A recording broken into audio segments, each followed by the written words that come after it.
Hello दोस्तों, आज मैं आपको अयोध्या राम मंदिर की कहानी बता रहा हूं।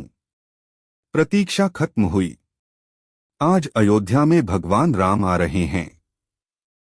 आज श्री राम की प्राण प्रतिष्ठा हो रही है। अयोध्या को लेकर आपके मन में कई सवाल होंगे।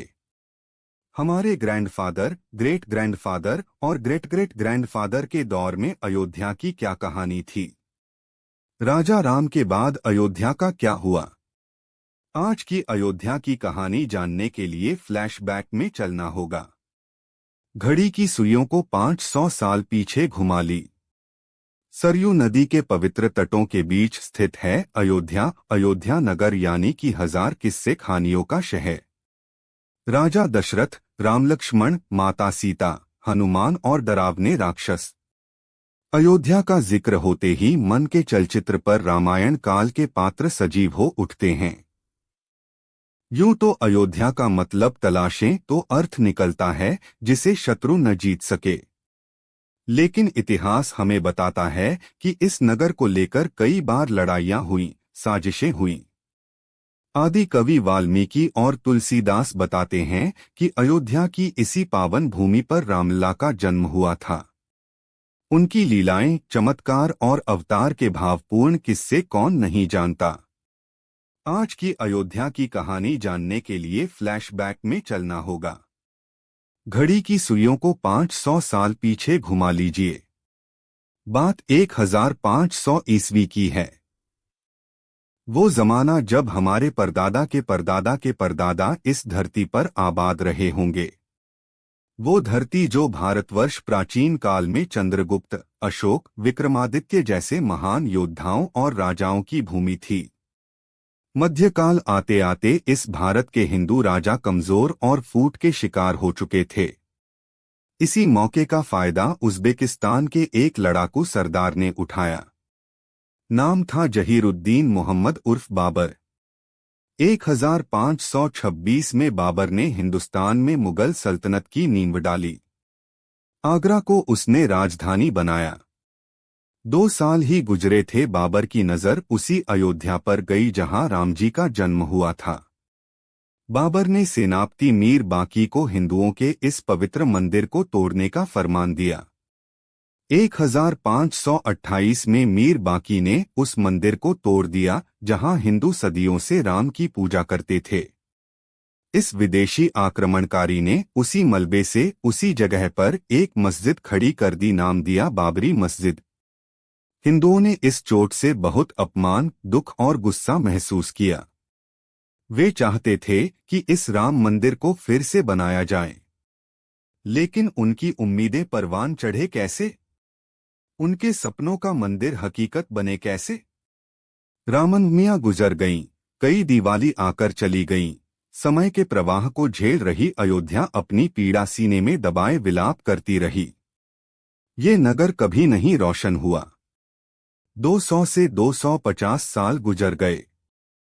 हिंदुओं ने आराध्य राम मंदिर की इच्छा को मानस की चौपाइयां, अवध के गीतों और मिथिला की लोक कथाओं में जीवित रखा। समय ने करवट ली। एक मुकद्दर कितने दिनों तक सिकंदर रहता। 1857 आते आते मुगलों का सूरज डूब चुका था। हिंदुस्तान की सरजमी पर यूरोप से आए अंग्रेजों का उदय हुआ। इतिहास की उबासियों से निकलकर वर्तमान में दस्तक दें तो पाते हैं कि हिंदुओं की उम्मीदें कुलबुलाने लगीं। कहा जाता है कि 1857 में अयोध्या में डेरा डाले रहने वाले साधु संतों, वैरागियों ने बाबरी मस्जिद के बाहरी हिस्से पर कब्जा करके चबूतरा बना लिया और भजन पूजा शुरू कर दी। इनका मस्जिद में आने वाले नमाजियों से टकराव होने लगा। बाबरी मस्जिद के एक कर्मचारी मौलवी मोहम्मद असगर ने 30 नवंबर 1858 को लिखित शिकायत की कि हिंदू वैरागियों ने मस्जिद से सटाकर एक चबूतरा बना लिया है और मस्जिद की दीवारों पर राम राम लिख दिया है। 1859 में अंग्रेजों ने एक उपाय निकाला। उन्होंने झगड़े वाली जगह को 2 हिस्सों में बांटा। मुसलमानों को मस्जिद के अंदर का हिस्सा दिया, वहीं हिंदुओं को बाहर चबूतरे के पास पूजा करने की इजाजत मिली। लेकिन ये इंतजाम ज्यादा दिन चला नहीं। 1885 में निर्मोही अखाड़े के महंत रघुवरदास ने रामलला का पहला मुकदमा अंग्रेज साहबों की कचहरी में दाखिल किया। अपनी अर्जी में उन्होंने 17 बाय 21 फीट लंबे चौड़े चबूतरे को जन्मस्थान बताया और वहीं पर मंदिर बनाने की अनुमति मांगी। उन्होंने दलील दी कि मंदिर जरूरी है ताकि पुजारी और भगवान दोनों धूप, सर्दी और बारिश से बच सकें। लेकिन इस फरियाद पर कोई सुनवाई नहीं हुई। अंग्रेजों तो पहले ही हिंदू मुसलमानों के बीच बैलेंस बनाकर अपना साम्राज्य मजबूत कर रहे थे। उन्हें कौन सा यहाँ इंसाफ करना था। आखिरकार 1947 में देश स्वतंत्र हो गया। इसी के साथ ही हिंदुओं के मन में राम लहर एक बार फिर से हिलोर मारने लगी। अयोध्या के संत वैरागी आजाद देश में रामलला का मंदिर देखना चाहते थे। मौका देखकर हिंदुओं ने चबूतरे पर फिर से मंदिर निर्माण करना चाहा। लेकिन फैजाबाद के सिटी मैजिस्ट्रेट शफी ने इस कोशिश को खारिज कर दिया। मामला ठंडा पड़ा, लेकिन हिंदुओं का टकराव जारी रहा। 1 साल और गुजर गया। आजादी के बाद भारत सेटल हो रहा था। 1950 में भारत का संविधान अमल में आया। नए कायदे और कानून से देश चलने लगा। इसी बीच अयोध्या में एक रात ऐसा वाकया हुआ जिसने हिंदू और मुसलमानों दोनों की साइकी में उथल पुथल मचा दिया। रामलला प्रकट हुए हैं, राम आए हैं। 23 दिसंबर 1949 की सुबह अयोध्या के आसपास ये कानाफूसी आम होने लगी। कुछ ही घंटों में ये बात जंगल की आग की तरह फैल गई कि पिछली रात विवादित मस्जिद के ठीक नीचे रामलला प्रकट हुए हैं। मस्जिद के बाहर हजारों हिंदुओं की भीड़ जमा हो गई।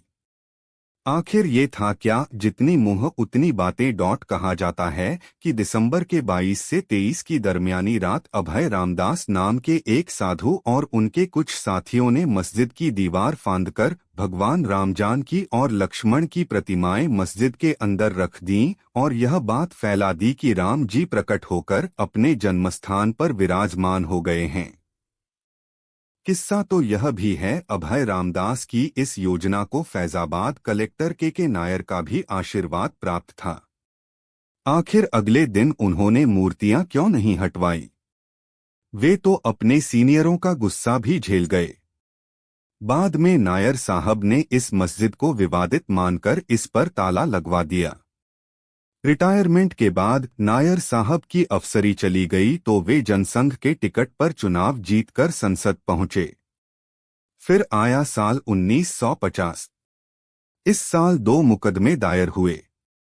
एक मुकदमा गोपाल सिंह विशारद का था, दूसरा था महंत रामचंद्र परमहंस का। कहा जाता है कि मस्जिद में मूर्तियां रखने वालों में हिंदू महासभा के नगर अध्यक्ष रामचंद्र परमहंस भी थे।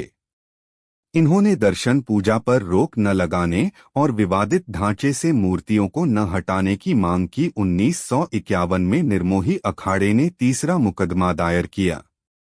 ये तीनों केस हिंदू पक्ष के थे।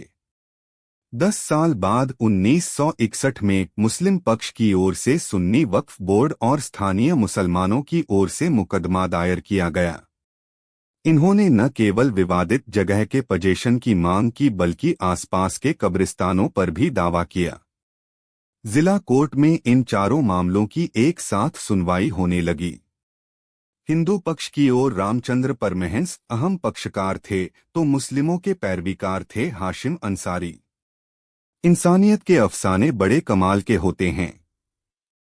अयोध्या की गलियां इन दो विपरीत आस्था वाले दोस्तों की दोस्ती की गवाह रही हैं। कभी आप गूगल करेंगे तो पाएंगे कि अपने अपने विश्वास की रक्षा करते हुए भी इन्होंने आदमियत के रिश्ते में दरार न आने दी। ऐसे मौके आए जब दोनों एक ही रिक्शे, एक ही तांगे में बैठकर हंस तेपतियाते पैरवी करने अदालत पहुंचते। बेतकुल्फी ऐसी रहती कि दोनों साथ बैठकर ताश खेलते, चाय पीते। मुकदमा चलता रहा, माहौल बदलता रहा। 60 की दहाई 80 में आ गई। नया हिंदुस्तान आ ही रहा था। भारत पाकिस्तान युद्ध, इमरजेंसी, बीजेपी का गठन, संघ की सक्रियता, इंदिरा गांधी की हत्या। देश में बड़े बड़े कांड हुए।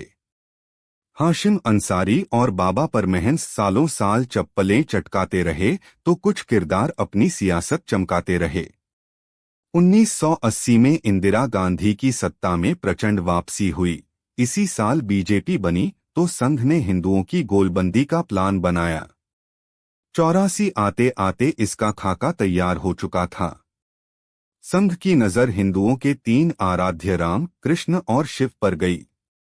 संयोग से इससे जुड़े 3 आराधना स्थल अयोध्या, मथुरा और काशी मुस्लिमों के साथ कलेश की वजह थे। संघ ने इन तीनों को आधार बनाकर हिंदुओं को झकझोरने का महायज्ञ शुरू किया। अप्रैल के 7 से 8 1984 को दिल्ली के विज्ञान भवन में धर्म संसद बुलाई गई। यहां इन तीनों स्थानों की मुक्ति का प्रस्ताव पास किया गया। बीजेपी नेता लालकृष्ण आडवाणी की रथ यात्रा से आप परिचित हैं, लेकिन क्या आप 1984 की रथ यात्रा भी जानते हैं?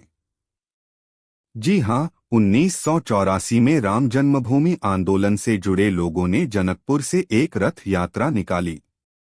इस यात्रा में राम जानकी की प्रतिमाओं को कैद में दिखाया गया।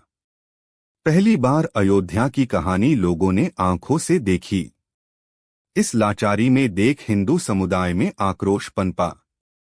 इस यात्रा ने हिंदुओं के मन में 400 साल की दुश्वारी और लाचारी को ताजा कर दिया। अब तक विश्व हिंदू परिषद पूरी ताकत के साथ आंदोलन में शामिल हो चुकी थी। इंदिरा गांधी की हत्या के बाद राजीव गांधी प्रधानमंत्री बने। इधर हिंदुओं ने सरकार को अल्टीमेटम दिया कि अगर 1986 की शिवरात्रि तक मस्जिद का ताला न खोला गया तो वे इसे तोड़ देंगे। इसी वक्त कहानी में 2 पांडे किरदारों की एंट्री होती है। एक थे उमेश चंद्र पांडे, दूसरे केएम पांडे। पहले वाले पांडे वकील थे और दूसरे वाले जज। कहने वाले कहते हैं कि राजीव गांधी और उनके रणनीतिकारों ने फैजाबाद कोर्ट में वकील उमेश चंद्र पांडे से अर्जी डलवाई। मांग ये थी कि ताले को खोला जाए। जज को अर्जी में मेरिट नजर आया और उन्होंने मस्जिद का ताला खोलने की अनुमति दे दी। मस्जिद के अंदर 1949 में स्थापित रामलला विराजमान थे ही। राजीव की पॉलिटिक्स की किताब में ये अहम चैप्टर था। उन पर हिंदुओं के दबाव में झुकने का आरोप लगा, लेकिन राजीव इसे झेल गए। आगे शाहबानो केस और बोफोर्स कांड से भी उनका सामना हुआ। बीजेपी अब तक खुलकर इस आंदोलन में उतर चुकी थी। अगला चुनाव भी नजदीक आ रहा था। जून 1989 में बीजेपी ने पालमपुर में एक प्रस्ताव पास किया। पार्टी ने सरकार से मांग की कि कोर्ट इस मामले का फैसला नहीं कर सकती।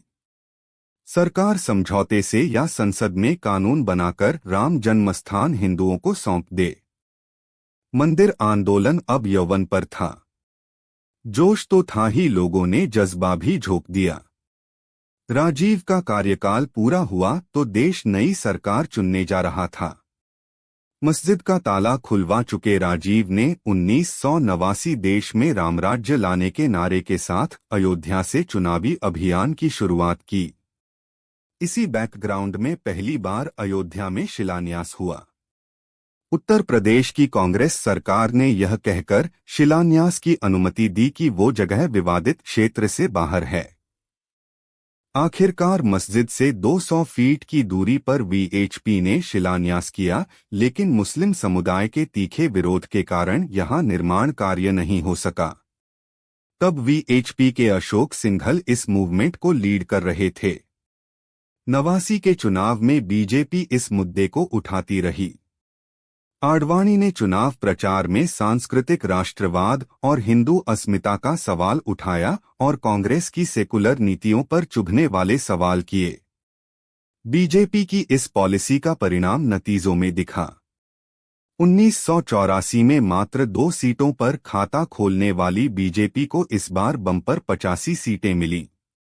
बीजेपी ने साबित कर दिया कि हिंदुत्व की उपजाऊ जमीन पर वोटों की पैदावार हो सकती है। तत्काल ही आडवाणी ने राम मंदिर आंदोलन की बागडोर अपने हाथ में ले ली। वे जल्द ही अपने रथी रूप में देश के सामने आने वाले थे। इस बार अटल बिहारी वाजपेयी, मुरली मनोहर जोशी, एल के आडवाणी, प्रमोद महाजन और बीजेपी तत्कालीन गुजरात संगठन सचिव नरेंद्र मोदी जैसे नेताओं ने इस मुद्दे पर माहौल बनाने के लिए सोमनाथ से अयोध्या तक रथ यात्रा निकालने की प्लानिंग की। प्रमोद महाजन ने मिनी बस को रथ के रूप में रिडिजाइन करने का आइडिया दिया। इसके बाद टोयोटा की मिनी बस को भगवा रथ का आकार दिया गया। 25 सितंबर 1990 को गुजरात के सोमनाथ से निकली यात्रा ने जनमानस को करंट दे दिया। आडवाणी ने यहां हाई वोल्टेज भाषण दिया और सौगंध राम की खाते हैं, मंदिर वहीं बनाएंगे का नारा लगाया। पश्चिमी भारत से निकलकर ये रथ जब हिंदी हार्टलैंड पहुंचा तो राम लहर की तरंगे निकल पड़ी। हिंदू मुस्लिम का घोर ध्रुवीकरण हुआ, दंगे हुए, जाने गईं।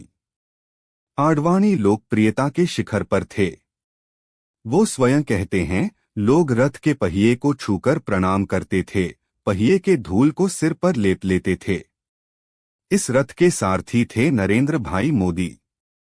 हैरत की बात ये थी, इस रथ का चालक सलीम मक्कानी नाम का एक मुस्लिम था। 30 अक्टूबर को इस रथ को अयोध्या पहुंचना था, लेकिन तब तक बिहार, यूपी और केंद्र की सरकारों के कान खड़े हो चुके थे। आडवाणी का रथ अविभाजित बिहार में प्रवेश कर चुका था। 7 महीने पहले बिहार के सीएम बने लालू यादव तब राजनीति के युवा थे। 42 साल के लालू यादव ने आडवाणी की रथ यात्रा पर फुल स्टॉप लगाने का प्लान बनाया। लालू ने अपने 2 अफसरों को इस मिशन पर भेजा। रात होते ही प्रशासन ने शहर का टेलीफोन एक्सचेंज डाउन करवा दिया।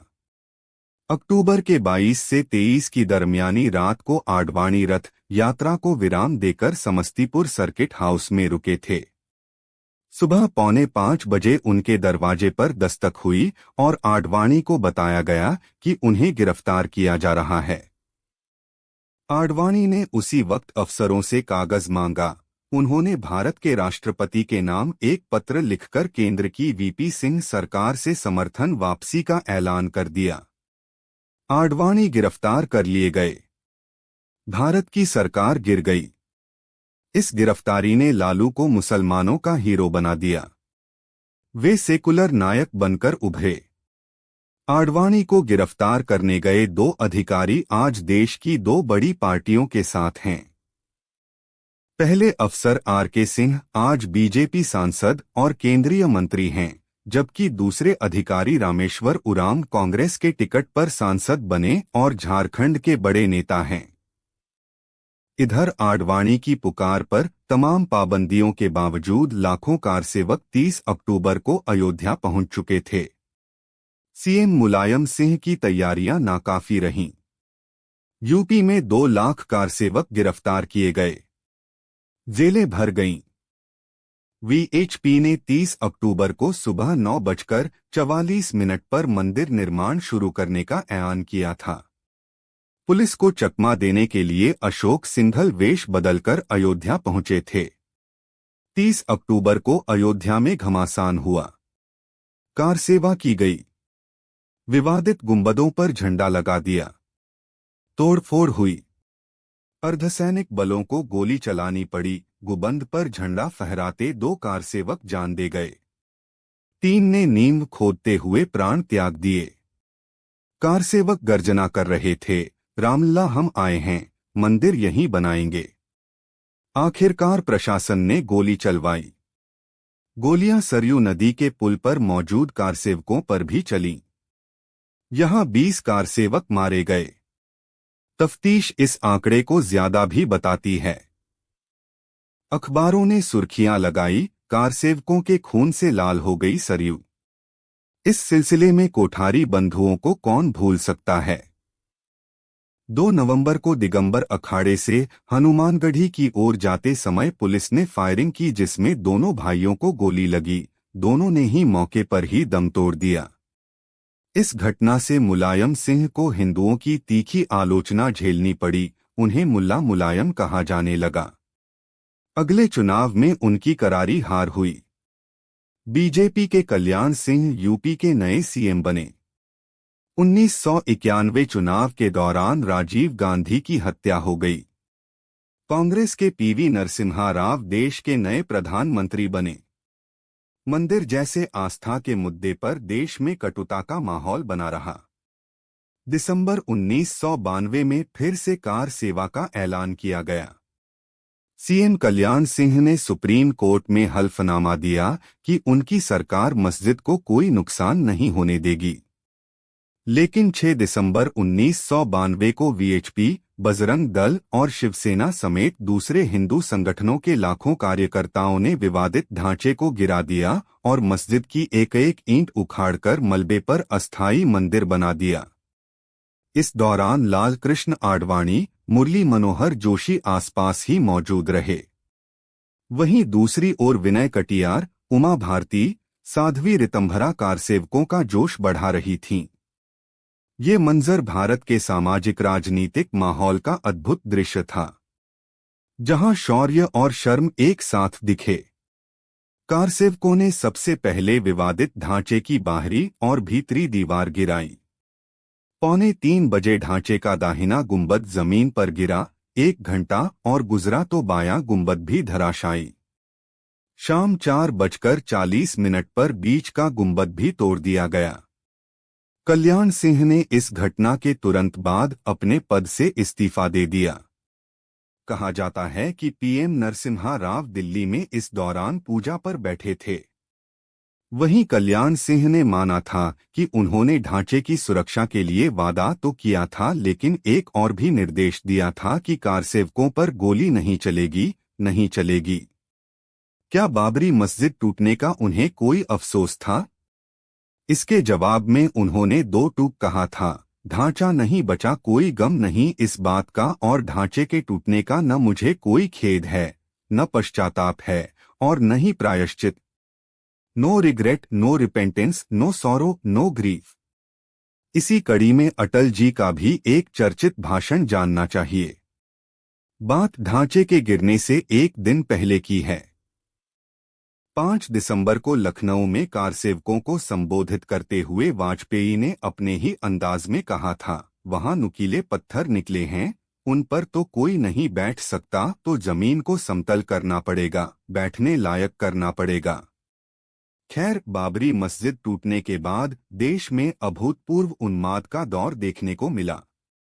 मुंबई, दिल्ली, भोपाल समेत कई शहरों में दंगे हुए। अयोध्या भी नफरत की आग में झुलसी। आडवाणी, जोशी, उमा भारती समेत दिग्गज नेता अरेस्ट किए गए। हिंसा में सैकड़ों मौतें हुईं। देश की हवा एकदम से भारी और बोझिल हो गई। इस घटना के 10 दिन बाद ही विध्वंस जांच के लिए लिब्राहन कमीशन बनाया गया। इसे 3 महीने में अपनी रिपोर्ट देनी थी, लेकिन कमीशन ने पूरे 17 साल लिए और 30 जून 2009 को तत्कालीन पीएम मनमोहन सिंह को रिपोर्ट सौंपी। इसकी टिप्पणियों को पब्लिक डोमेन में नहीं लाया गया। जनवरी 1993 में केंद्र ने कानून बनाकर विवादित परिसर और आसपास की लगभग 67 एकड़ जमीन को अधिग्रहित कर लिया। हाई कोर्ट में मुकदमे की सुनवाई होने लगी। हाई कोर्ट ने मालिकाना हक तय करने के लिए 2003 में पुरातत्व विभाग से बाबरी मस्जिद और राम चबूतरे के नीचे खुदाई करवाई। इसकी रिपोर्ट में कहा गया कि इसके नीचे 10वीं सदी के मंदिरों के सबूत मिले हैं। आखिरकार 2010 में वो मौका आया जब इलाहाबाद हाई कोर्ट ने इस मामले में पहला फैसला दिया। कोर्ट ने ये जमीन मामले के 3 पक्षकारों के बीच बांट दी। तीनों जजों ने परिस्थितिजन्य साक्ष्यों के आधार पर यह माना कि रामलला का जन्म वहां हुआ होगा जहां मस्जिद की बीच वाली गुंबद है। फैसले में यह जमीन रामलला विराजमान को दी गई। नजदीक की राम चबूतरा और सीता रसोई की जमीन निर्मोही अखाड़ा को दी गई, जबकि बाकी बची 1/3 जमीन सुन्नी वक्फ बोर्ड को दी गई। लेकिन अदालत का ये फैसला तीनों ही पक्षकारों को नामंजूर था। मई 2011 में सुप्रीम कोर्ट ने इस फैसले पर रोक लगा दी। जान लें कि अयोध्या में मूल विवादित जमीन मात्र 1480 स्क्वायर यार्ड की थी। ये वो जमीन थी जिस पर 6 दिसंबर 1992 से पहले बाबरी मस्जिद बनी थी। हिंदुओं का मानना है कि यहीं भगवान राम पैदा हुए थे। अगर कुल विवादित जमीन की बात करें तो 2.77 एकड़ है, जिसमें पूरा परिसर शामिल है। वैसे इस विवाद का फैसला आने से पहले सरकार ने यहां कुल 67 एकड़ जमीन का अधिग्रहण किया था। 2014 में नरेंद्र मोदी की सरकार आई तो राम मंदिर फिर सुर्खियों में आया। जितना प्रचंड बीजेपी का बहुमत था, उतनी ही प्रबल जनता की उम्मीदें। विपक्षी बीजेपी पर तंज कस रहे थे, मंदिर वहीं बनाएंगे लेकिन तारीख नहीं बताएंगे। 2017 में मामले को कोर्ट के बाहर सुलझाने की कोशिश हुई, लेकिन प्रयास कामयाब नहीं हो सका। मई 2019 में नरेंद्र मोदी दूसरी बार देश के प्रधानमंत्री बने। इधर सुप्रीम कोर्ट ने 6 अगस्त 2019 से इस मामले की रोजाना सुनवाई शुरू कर दी। 5 नवंबर 2019 को वो समय आया, हमारे लोकतंत्र ने इतनी शक्ति जमा कर ली थी कि वो इतिहास लिखने को तैयार था। अयोध्या का फाइनल फैसला आया। सुप्रीम कोर्ट ने कहा कि संपूर्ण 2.77 एकड़ विवादित जमीन पर हक हिंदुओं का है। अदालत ने मुस्लिम पक्ष को मस्जिद निर्माण के लिए एक दूसरी अहम जगह पर 5 एकड़ जमीन देने का आदेश दिया। 5 अगस्त 2020 को वो पल आया जब प्रधानमंत्री नरेंद्र मोदी ने कोरोना की पाबंदियों के बीच राम मंदिर निर्माण के लिए भूमि पूजन किया और अब आज 22 जनवरी को भव्य मंदिर में राम लला की प्राण प्रतिष्ठा की जा रही है।